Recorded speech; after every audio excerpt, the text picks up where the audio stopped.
తాజాంశాన్ని చూస్తున్నాం. Pope Francis కన్నుమూశారు. 1936 December 17న అర్జెంటీనాలో Pope Francis జన్మించారు.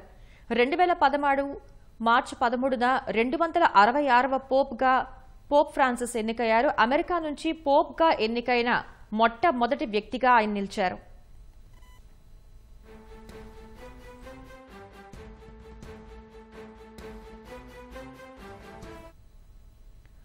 వాటికన్ సిటీలో పోప్ ఫ్రాన్సిస్ కన్నుమూశారు.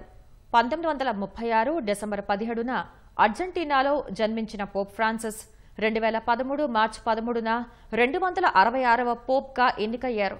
అమెరికా నుంచి పోప్గా ఎన్నికైన మొట్టమొదటి వ్యక్తిగా పోప్ ఫ్రాన్సిస్ గుర్తింపు సాధించారు.